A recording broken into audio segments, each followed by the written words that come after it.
আল্লাহু আকবার। আল্লাহু আকবার বলার পূর্বে কোনো কথা বলবেন না, বিসমিল্লাহ লাগবে না। আল্লাহু আকবার বলার পরে জায়নামাজে দাঁড়িয়ে কোনো দোয়া পড়বেন না। জায়নামাজে দাঁড়িয়ে দোয়া পড়লে বিদআত, রাসূলের পদ্ধতি। আল্লাহু আকবার। ডান হাত বাম হাতের কবজির উপরে রেখে বুকের উপরে রাখবেন, বাহুর উপরে বাহু রাখতে পারেন। নাভির নিচে রাখার হাদিস তিনটাই জয়ী। কাজেই বুকের উপরেই বাঁধেন, এটাই ঠিক। বাহুর উপরে বাহু রেখে রাখেন, নইলে কবজির উপরে কবজি রেখে রাখেন। বুকে রেখে বলবেন সানা, আল্লাহুম্মা বা'id বাইনি ওয়া বাইনা খাতায়ায়া কামা বা'adta বাইনাল মাশরিক ওয়াল মাগরিব।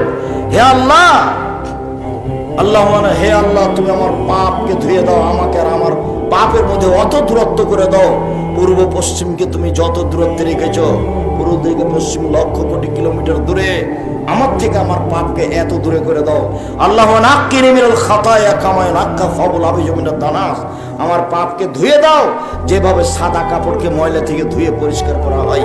আল্লাহুম্মা আগসিল খাতায়ায়া বিল মাই ওয়াল সালজি ওয়াল বারাদ। হে আল্লাহ, তুমি আমার পাপকে বরফ দিয়ে, তুষার দিয়ে, ঠান্ডা পানি দিয়ে ধুয়ে পরিষ্কার করে দাও।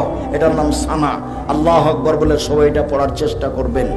এরপরে বলবেন আউযু বিল্লাহি মিনাশ শাইতানির রাজিম। মারদুদ বিতাড়িত শয়তান থেকে পরিত্রাণ চাচ্ছি। বিসমিল্লাহির রহমানির রহিম। আলহামদুলিল্লাহি রাব্বিল আলামিন। বিশ্বজগতের প্রতিপালকের প্রশংসা। আর রহমানির রাহিম, তিনি হচ্ছেন পরম দাতা, দয়ালু, মালিক ইয়াউমিদ্দিন, তিনি হচ্ছেন বিচার দিনের মালিক। ইয়াকা না'বুদু, একমাত্র তোমার ইবাদত করি। ওয়া ইয়াকা নাস্তাইন, একমাত্র তোমার কাছে সাহায্য চাই। ইহদিনাস সিরাতাল মুস্তাকিম। তুমি আমার একটা কথা শোনো, তুমি আমাকে সরল পথ দেখাও।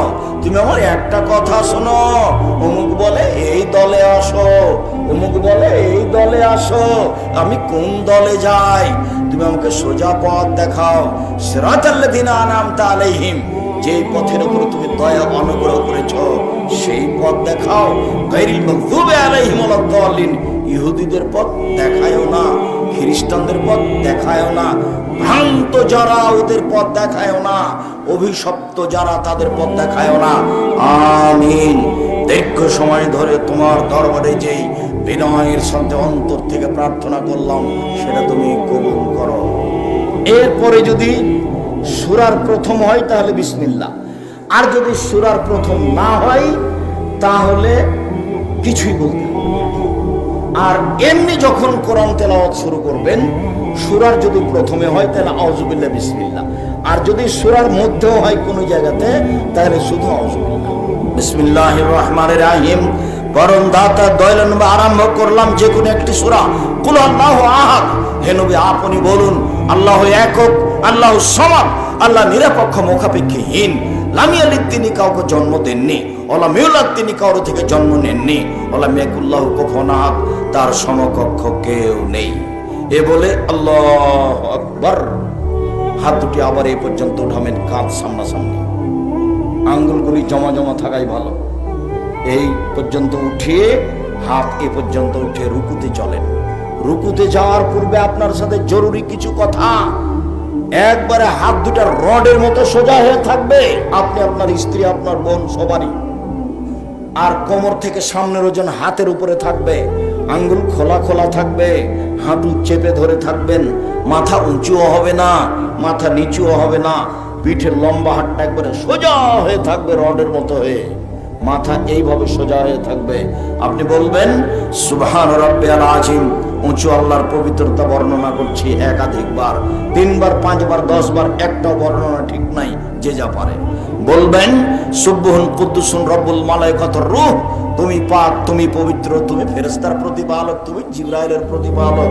নইলে আপনি বলবেন সুবহানাকা আল্লাহুম্মা রাব্বানা ওয়া বিহামদিকা আল্লাহুম্মা ইগফিরলি, তোমার প্রশংসা সহকারে তোমার পবিত্রতা বর্ণনা করছি, আমাকে ক্ষমা করো। যতবার পারবেন বলেন।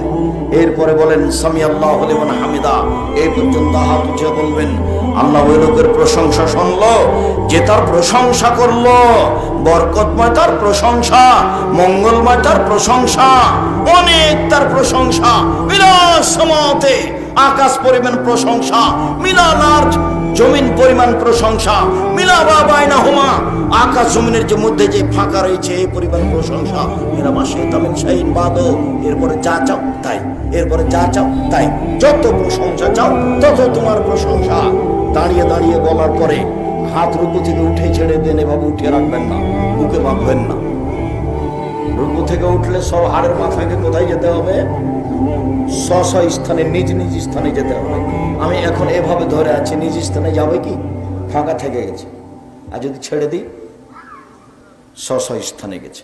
আল্লাহ নবী বলছেন রুকু থেকে উঠলে সব হাড়ের মাথাকে স্ব স্থানে যেতে হবে। চলেন এবার সিজদায়। সিজদায় যাওয়ার পরে আপনার সাথে জরুরি কয়েকটি কথা। রাসূল সাল্লাল্লাহু আলাইহি ওয়াসাল্লাম বলছেন, উমিরতু নাসজুদা সাবাতে আযাম, আমাকে আদেশ করা হয়েছে 7 হাড়ের উপরে সিজদা করব। নাক কপাল 1, 2 হাত 3, 2 হাঁটু 5, 2 পায়ের বৃদ্ধাঙ্গুল 7। আমাকে 7 হাড়ের উপরে সিজদা করতে বলা হয়েছে। নাক কপাল 1, নাক আগে না কপাল আগে এটা বিবেচনার প্রয়োজন নেই। আগে যেটাই যে দুটাই লেগে থাকবে মাটিতে, বোঝা গেল না? দুটাই মাটিতে লেগে থাকবে। নাক কপাল 1, 2 হাত 3, 2 হাঁটু 5, 2 পায়ের বৃদ্ধাঙ্গুল 7, 7টা লেগে থাকবে। সিজদার সময় কখনো গাও হাত চুলকাবেন না। যদি গাও হাত চুলকাতে হয় সিদ্ধি থেকে উঠে আসেন তারপরে। কেন?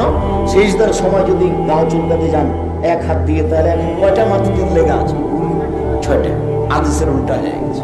যদি সিজদার সময় পা দিয়ে পা চুলকান তাহলে কি হবে? 6টা হয়ে যাবে। আর যদি একসাথে পা দিয়ে পা চুলকান আবার হাত দিয়ে যদি গাও চুলকান তাহলে এবার আরো কমে গেছে। এই জন্য এটা এই সময় কিছু করা হবে না। আর বললেন আমাকে চুল কাপড় জড়িয়ে দিতে নিষেধ করা হয়েছে। কোন সময় জামার হাত জড়িয়ে সালাত আদায় করবেন না, খুলে রাখবেন। পায়জামা প্যান্ট কোনো সময় নিচে জড়াবেন না, যদি জড়াতে হয় উপরে। 2 হাতকে কানের পাশে রাখবেন, আঙ্গুল জমা জমা করে কোণে উঠিয়ে রাখবেন। নারী পুরুষ সবার একা। পেটের নিচ দিয়ে যেন ছাগলের বাচ্চা পার হতে পারে। একাধিক সহিহ হাদিস। বুককে উরুর সাথে লাগিয়ে আঁটো সাঁটো হয়ে সিজদা করা, এটা না যায়, এই সালাত কবুল হবে না। আল্লাহ নবী বলছেন, সাল্লু কামা রাআইতুমুনি উসাল্লি, পৃথিবীর মানুষ আমাকে যেভাবে সালাত আদায় করতে দেখছো সেভাবে সালাত আদায় করো। সিজদাতে বলেন সুবহান রাব্বিয়াল আলা, একাধিকবার বলেন সুবহান কুদ্দুসুন রাব্বুল মালাইকাতুর রূহ, বলুন সুবহানাকাল্লাহু রাব্বানা ওয়া বিহামদিকা আল্লাহুম্মা গফিরলি, বলুন আল্লাহুম্মা গফিরলি জামবি কুল্লাহু দিক্কাহু জুল্লাহু ওয়া লাহু আখিরাহু নিয়াতাহু সিররা। আল্লাহ আগের পাপ, পরের পাপ, ছোট পাপ, বড় পাপ, প্রকাশ্য পাপ, অপ্রকাশ্য পাপ, সব পাপ ক্ষমা করে দিন। একাধিকবার বলেন, উঠে আসেন, বলেন আল্লাহুম্মা গফিরলি। আল্লাহ, 2 সিজদার মাঝের দোয়া, আল্লাহুম্মা গফিরলি ওয়ারহামনি ওয়াহদিনি ওয়াফিনি ওয়ারযুকনি। হে আল্লাহ, তুমি আমাকে হেদায়েত দাও, আমাকে খেতে দাও, আমাকে রুজি দাও, আমার প্রতি দয়া করো। আবার সিজদায় যান, সিজদা থেকে উঠে আসেন। এ হলো 1 রাকাত। এইভাবে আর 1 রাকাত, 2 রাকাত যখন হয়েছে, যদি সালামের বৈঠক হয় তাহলে নিতম্বের উপরে বসবেন, পা ডান দিকে বের করে দিবেন। আর যদি আত্তাহিয়াতের বৈঠক হয় তাহলে বাম পায়ের পাতার উপরে বসে থাকবেন, ডান পায়ে ভাবে খাড়া রেখে আঙ্গুলটা কিবলামুখী করে রাখবেন। সালামের বৈঠক হলে বাম হাতের হাত বা আঙ্গুলগুলি জমা জমা করে রাখবেন, ডান হাত এইভাবে আঙ্গুল জমা করেন। এই ছেলে জমা করেন তো দেখি, 2টা। 3য় আঙ্গুলের নখের উপরে বৃদ্ধাঙ্গুলের পেট রাখেন। আমার দিনী বোনেরা প্রজেক্টর আছে কিনা জানি না, দেখেন। এই যে প্রথম 2টা জমা করেন, কনিষ্ঠ আঙ্গুলের এবং তার পরেরটা। তারপরে 3 নম্বর আঙ্গুলটার নখের উপরে বৃদ্ধাঙ্গুলের পেট রাখেন। এ হলো গোলাকার। এবার আঙ্গুলটা অবিরাম নড়বে। একবার নড়ার প্রমাণে কোনো জাল জয় ভুয়া হাদিসও নেই।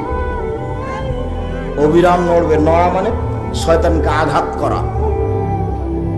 আত্তাহিয়াতু লিল্লাহি ওয়াস সালাওয়াতু ওয়াত তাইয়্যিবাতু, আসসালামু আলাইকা আইয়ুহান নাবিয়্যু, আসসালামু আলাইনা ওয়া আলা ইবাদিল্লাহিস সালিহিন।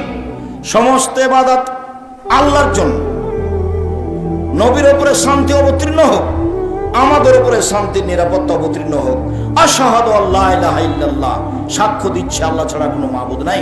ওয়া আশহাদু আন্না মুহাম্মাদুর আবদুহু ওয়া রাসূলুহু, আরো সাক্ষ্য দিচ্ছি মুহাম্মদ তার বান্দা এবং তার রাসূল। আল্লাহুম্মা সাল্লি আলা মুহাম্মাদ ওয়া আলা আলি মুহাম্মাদ কামা সাল্লাইতা আলা ইব্রাহিম ওয়া আলা আলি ইব্রাহিম ইন্নাকা হামিদুম মাজিদ। হে আল্লাহ তুমি মুহাম্মদ সাল্লাল্লাহু আলাইহি সাল্লামের বংশধরের প্রতি এবং তার ছেলে মেয়ে আহাল পরিবারের প্রতি, ইব্রাহিম আলাইহিস সালাম তার বংশধর আহাল পরিবারের প্রতি শান্তি অবতীর্ণ করো। তুমি প্রশংসনীয়, তুমি জ্ঞানী। আল্লাহুম্মা বারিক আলা মুহাম্মাদ ওয়া আলা আলি মুহাম্মাদ কামা বারাকতা আলা ইব্রাহিম ওয়া আলা আলি ইব্রাহিম ইন্নাকা হামিদুম মাজিদ। হে আল্লাহ তুমি মুহাম্মদ সাল্লাল্লাহু আলাইহি সাল্লাম এবং তার আহাল পরিবারের উপরে ইব্রাহিম আলাইহিস সালাম তার আহাল পরিবারের উপর বরকত নাজিল করো। তুমি প্রশংসনীয়, তুমি জ্ঞানী। আল্লাহুম্মা ইন্নী যালামতু নাফসি যুলমান কাসীরা। হে আল্লাহ জীবনে খুব পাপ করেছি, পাপ করেনি, তোমাকে ক্ষমা করো। মাগফিরাত মিন ইনদিক, ক্ষমা একমাত্র তোমার পক্ষ থেকে হয়ে থাকে। ওয়ারহামনি ইন্নাকা আনতাল গাফুর রহিম, তুমি আমার প্রতি দয়া করো, তুমি তো দয়াশীল, তুমি তো ক্ষমাশীল, তুমি ক্ষমা করো। আল্লাহুম্মা ইন্নী আউযু বিকা মিন আযাবি জাহান্নাম, তোমার কাছে জাহান্নাম থেকে বাঁচতে চাই। ওয়া মিন আযাবিল কবর, তোমার কাছে কবরের শাস্তি থেকে বাঁচতে চাই। ওয়া মিন ফিতনাতিল মাসীহিদ দাজ্জাল, তোমার কাছে দাজ্জালের ফিতনা থেকে বাঁচতে চাই।